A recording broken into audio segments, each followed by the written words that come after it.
David, how you doing, man? I got to change my number. I don't know. Look, if I were you, I would do it. Yeah. No, I'm great. Thanks for having me. I'm always pleased to do that. I wanted to ask you, because off the top, you're talking about Panthers. Now, I want to. Do you think there's like a hefty chunk of like Panthers/Florida State fans out there that are just the most miserable human beings in the world right now? Yes. Yeah. 100%. There are those people. I know people who fall into that category, and I can't imagine what they must be going through right now. Because Florida State might be the most disappointing football team. We knew the Panthers weren't going to be good. I mean, there's a decent chance we get to like November and neither one of them has won a game yet. Like that's not unreasonable. No, and again, we just talked to Chip Patterson, and I'm blown away. Look, I know Cal's good, but I am blown away that Florida State is a 2.5-point home favorite over Cal. I guarantee a month ago, before the season started, if you looked at future betting lines, that line had to be 20, 25, something like that. Yep. Times are a-changing. All right, so tell me how times have changed from the perspective of maybe the ACC or where Florida State and Clemson sit, because my understanding is that it's not necessarily a new idea from the Clemson-Florida State perspective. Why would Jim Phillips and the league get involved in a negotiation to not only give Florida State and Clemson more money when they don't have to, but also willingly shrink the grant of rights to not cover the entirety of the television package? Yeah, I think the short answer to that is they probably won't. Okay. We can call this negotiations, and I guess in a technical sense they are. But I also want to preface this by saying, like, this is very early stage. This is sort of like if I said, you know what, I would like $1 million to come on this show when I come on the show. Now, the fact that you didn't just hang up on me would signal we're in negotiations. Sure. But there's very little chance that is going to be the end result of these negotiations is what's out there right now. And that's kind of where they're at. So, yes, these conversations have probably been going on for years, but really bubbled up to a larger sense about a year and a half ago at the ACC spring meetings, which we eventually left with the Success Initiatives plan, which basically all of these things were brought up by Michael Alford at Florida State, saying, like, we need more money. The schools that are trying to win at football deserve more.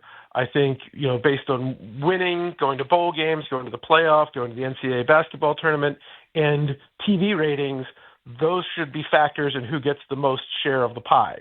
Well, the other things were stuff that everybody else eventually agreed to, except for the ratings thing, which was kind of a non-starter with most of the ADs in the room. Now, since then, obviously, you have had the lawsuits. You have the ESPN option where they can pick up that's sort of dangling over everybody. I think everybody is sort of looking at these lawsuits and saying, like, what is the end point here? Because bare minimum, we're probably a year and a half to 2 years away from even getting through like an appeals process. Right. If there is a verdict, and like none of that guarantees anybody leaves happy.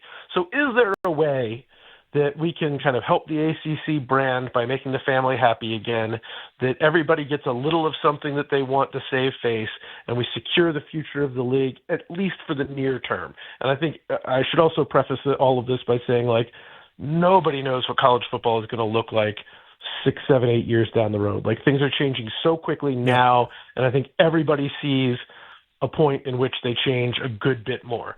So a lot of this is about how do we bridge between today and whenever that happens to make sure that we can exist financially as is, and we are nimble enough down the road to move as the foundation under us changes as well. So Florida State and Clemson kind of brought this back up. I don't know if folks are sort of aware. It was sort of a default move, but in the case in Florida, in Leon County, Florida, the judge requires the sides to go to mediation. Right. This has to happen in every one of these trials that are like this. they go to mediation, and it's sort of like, hey, well, is there a way that we could solve this? And Florida State and Clemson say, well, like, all right, here's maybe an idea. And that idea is you pay us more money if we have better ratings. And, of course, this wouldn't apply just to Florida State and Clemson. It could be true of North Carolina or whomever. But those two are going to get better ratings on, year in and year out basis on average. And so and then tied to that is maybe we reduce the grant of rights.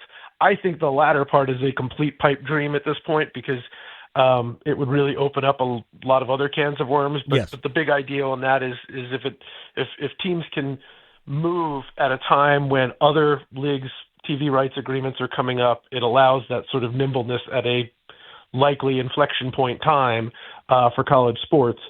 I have not heard from anyone at the ACC who seems to think that's a great idea. Now, who knows how things change? And then, of course, as I mentioned, there's the ESPN option, which would look a lot more enticing if you are certain that Florida State and Clemson are sticking around. Right. So there's some incentives for all sides to find a workable solution here. But the last sort of thing I would say on this is that this has been viewed by a number of the school presidents and discussed in these board leadership meetings. Like most of the ADs, in fact, all of the ADs that I've talked to have not actually looked at a document that says, here's our proposal. Yeah. So like we are at a starting point, not at all like farther down the road on negotiation. Yeah, it's almost like a game of telephone at this point. David Hale from ESPN.com is joining us here on the Adam Gold Show. Number of things, we don't have a ton of time left, obviously, but the grant of rights, to me, it would make sense to shorten that to 2030 only if the television contract ended in 2030. It doesn't make any sense to have the grant of rights and the television contract length be of different lengths. So you can't have a TV contract that lasts through 2036. ESPN ain't going to be happy about that. Now, if they decide in this look-in, which is ESPN must commit by February of 2025, so this upcoming February, if ESPN says, yeah, we're all in, maybe at that point there's simply a redoing of the television deal, which shortens the deal and ends it at 2030, but and also ends the grant of rights. Maybe that whole thing is tied in, and I agree with you because I talked about this earlier. If you're the ACC or any league and you end your grant of rights by 2030, the chances of us getting to 2030 without another seismic move in college football, I don't even think there's no Venn diagram where those two circles meet. We're going to have a drastic change in what the sport looks like well before 2030, in my opinion. So if it ends in 2030, fine, we ain't going to get there. So let me throw this, because there was, I think you talked about it in your piece, that basketball may be involved.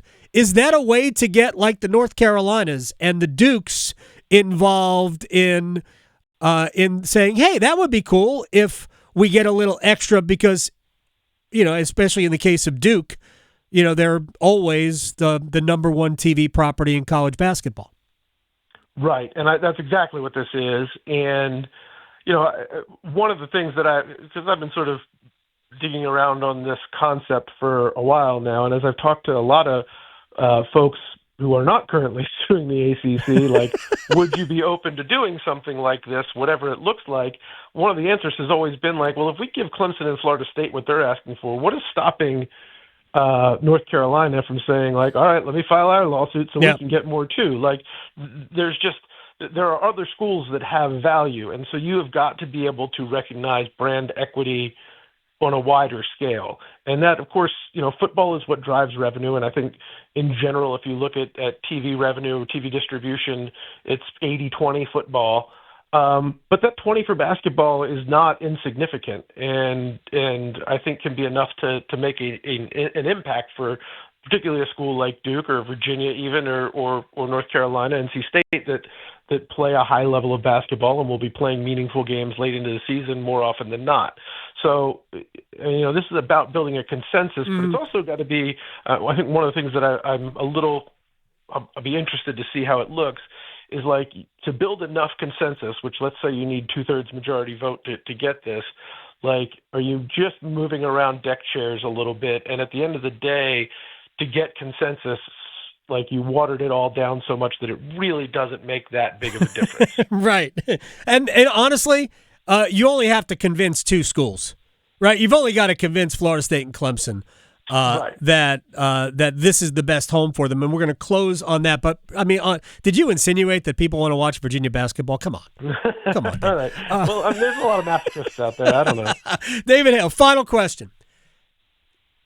Because this is becoming public now, is it fair to say that there are people who are realizing in Tallahassee and in Clemson that we have to figure out a way to make this not seem like we just realized that there's no better place for us than the ACC? Because I've always said, Florida State and Clemson, your path to the playoff isn't any better anywhere than right here.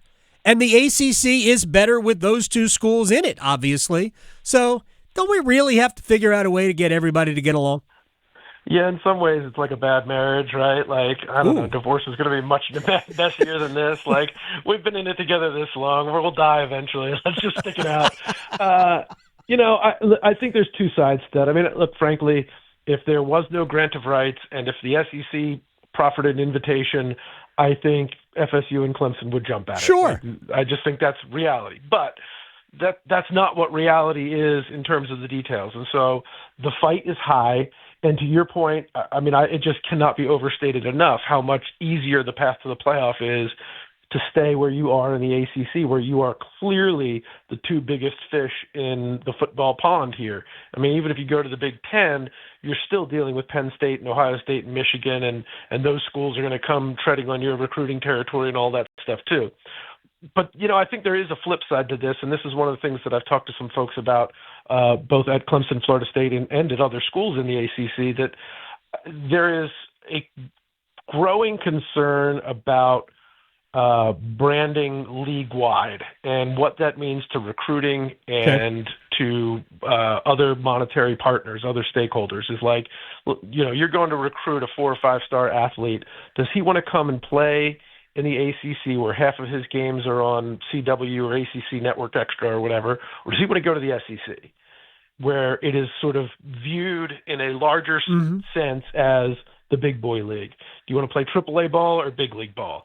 And I don't necessarily think that's fair, but it is certainly a narrative that's out there. Sure. And it is certainly a thing that SEC schools are using on the recruiting trail. So I think there's part of like, absolutely everything comes down to talent acquisition right now. Yeah. And so that's what money is all about, but the brand matters too. And so I think there's a little bit of that of like, we're going to have to take some good with some bad here and look at, on the whole, do we end up in a better place? And so the dollars are going to have to work out for Florida State and Clemson to make them feel like this is definitely like a newer approach to the ACC is the better place for them. Otherwise, they're going to keep fighting exactly as they're fighting now. A David Hale joint on Twitter. You can also see an archive of his work at davidmhale.com. David Hale from ESPN. Thank you so much, my friend. I appreciate your time. Don't change your number. If I do change it, I will let you know. There's other people I gotta exercise from. Gotta weed it out. The Rolodex. Yeah, exactly. Thank you very much, David. I appreciate it, man. See you, man. You got it. David Hale here on the Adam Gold Show. All right.